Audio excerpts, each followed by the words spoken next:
ఆచి చికెన్ మసాలా. తెలంగాణ కాంగ్రెస్ లో ఈ నేతలకు ఫైర్ బ్రాండ్ లీడర్లని పేరుంది. ఇటీవలే ఈ ఇద్దరు నేతలకు కీలక పదవులు దక్కాయి.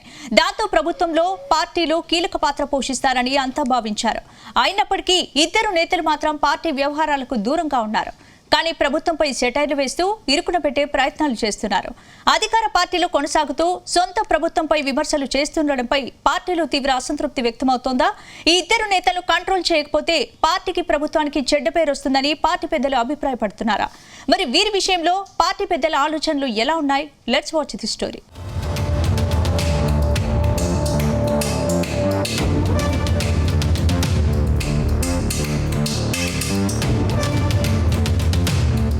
తెలంగాణ కాంగ్రెస్ లీడర్లలో కొందరి తీరు వివాదాస్పదమవుతుంది. సొంత పార్టీకి లాభం చేయాల్సిన నేతల్లో కొందరు పార్టీని డ్యామేజ్ చేసే కార్యక్రమాలు చేస్తున్నారని పార్టీ వర్గాల్లో సీరియస్ గా చర్చ జరుగుతుంది. ముఖ్యంగా కాంగ్రెస్ సీనియర్ పార్టీలో ఫైర్ బ్రాండ్ లీడర్లుగా గుర్తింపు తెచ్చుకున్న ఎమ్మెల్సీ విజయశాంతి, ఎంపీ రేణుకా చౌదరి వ్యవహారం ఇప్పుడు కాంగ్రెస్ లో సరికొత్త చర్చకు దారితీస్తోంది. వీరిద్దరూ పార్టీ నిర్వహించే సంస్థాగత కార్యక్రమాలలో ఎక్కడా పాల్గొనడం లేదు. అలాగని క్షేత్రస్థాయిలో పార్టీని బలోపేతం చేసే పనులకు హాజరు కావడం లేదు. అటు కాంగ్రెస్ ప్రభుత్వం సాధించిన విజయాలను ప్రజల్లోకి తీసుకెళ్లే ప్రచారంలో ముందుకు రాలేదు. కానీ పార్టీకి డ్యామేజ్ చేసే ప్రకటనలు చేయడంలో లేదా సొంత ప్రభుత్వంపైనే పరోక్షంగా అసంతృప్తి వెళ్లకక్కడంలో మాత్రం ఎప్పుడూ ముందే ఉంటున్నారని గాంధీ భవన్ వర్గాల్లో సీరియస్ గా చర్చ జరుగుతున్నట్టు సమాచారం.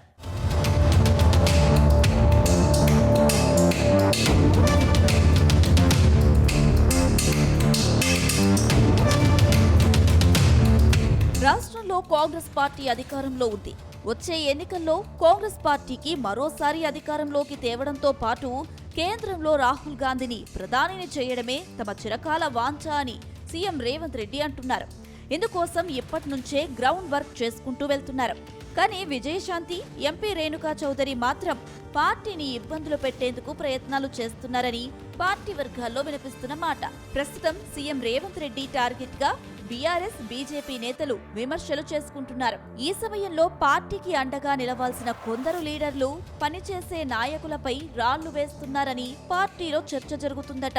మరోవైపు పార్టీ కోసం సర్వం త్యాగం చేసిన నేతలను వదిలేసి హైకమాండ్ దగ్గర లాబియింగ్ చేసిన పదవులు దక్కుతాయనే సంకేతం కింద స్థాయి క్యాడర్ నైతిక స్థైర్యాన్ని దెబ్బతీస్తుందట. అధికారంలోకి వచ్చినా కూడా గ్రూపు రాజకీయాలు, నాన్ వర్కింగ్ లీడర్ల హడావుడిని కట్టడి చేయలేకపోవడం కాంగ్రెస్ పార్టీకి మైనస్ అవుతుందని పార్టీ వర్గాలే గుసగుసలాడుకుంటున్నట్టు తెలుస్తుంది.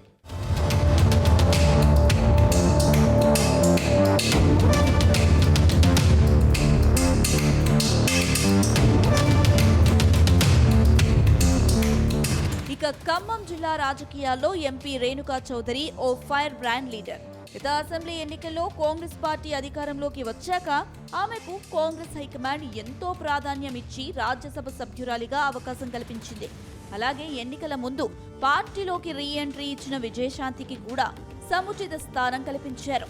మీనాక్షి నటరాజన్ కాంగ్రెస్ వ్యవహారాల ఇన్ఛార్జ్ బాధ్యతలు చేపట్టాక రాములమ్మకు ఎమ్మెల్సీగా అవకాశం ఇచ్చారు. అయితే ఈ ఇద్దరు నేతలు ఢిల్లీ స్థాయిలో తమకున్న పలుకుబడి, ఇమేజ్ ను వాడుకొని పెద్ద పెద్ద పదవులను దక్కించుకోవడానికి చూపిస్తున్న ఆసక్తిని క్షేత్రస్థాయిలో పార్టీని నడిపించడంలో చూపించడం లేదనే ఆరోపణలు వస్తున్నాయి.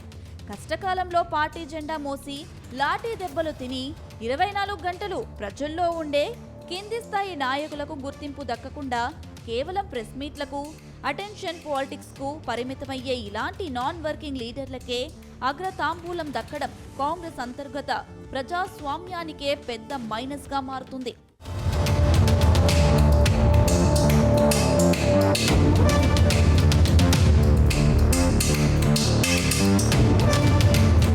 అంతేకాదు ఈ ఇద్దరి వ్యవహారం ఇప్పుడు ప్రత్యర్థులకు అస్త్రాలు అందించినట్లుగా ఉందని అంటున్నారు. ఈ ఇద్దరు మహిళా లీడర్లు ఎప్పుడో ఓసారి పార్టీ కార్యక్రమాలకు వస్తారు. అప్పుడప్పుడు సోషల్ మీడియాలో కామెంట్స్ చేస్తారు. ఆ సమయంలో తాము ప్రభుత్వ పక్షమా లేక ప్రతిపక్షమా అనే గందరగోళం కలిగేలా విమర్శలు గుప్పిస్తూ ఉంటారు. ప్రభుత్వ విధానాలపైనో ఇతర మంత్రుల నిర్ణయాలపైనో వీరు చేసే వివాదాస్పద వ్యాఖ్యలు అంతిమంగా అధికార కాంగ్రెస్ కే పెద్ద డ్యామేజ్ చేస్తున్నాయి. వీరు చేసే స్వీయ విమర్శలను ప్రతిపక్షాలైన బీఆర్ఎస్, బీజేపీలు తమకు అనుకూలంగా మార్చుకొని కాంగ్రెస్ ప్రభుత్వంపై ఎదురుదాడికి దిగుతున్నాయి. పార్టీ క్రమశిక్షణను ఉల్లంఘిస్తూ అంతర్గత సమావేశాలలో చర్చించాల్సిన విషయాలను పబ్లిక్ వేదికలపై రచ్చ చేయడంతో పార్టీ పరువు బజారున పడుతుంది. ఇప్పటికైనా ఈ ఇద్దరు నేతలను కాంగ్రెస్ పెద్దలు కంట్రోల్ చేయాలని పార్టీ నేతలు కోరుతున్నారు. లేని పక్షంలో ఇలాంటి నేతలే హస్తం పార్టీకి అధికారాన్ని దూరం చేస్తారనడంలో ఎలాంటి సందేహం లేదని అంటున్నారు. ఇక చూడాలి మరి ఈ లీడర్లు విషయంలో కాంగ్రెస్ హైకమాండ్ ఎలాంటి నిర్ణయం తీసుకుంటుందో.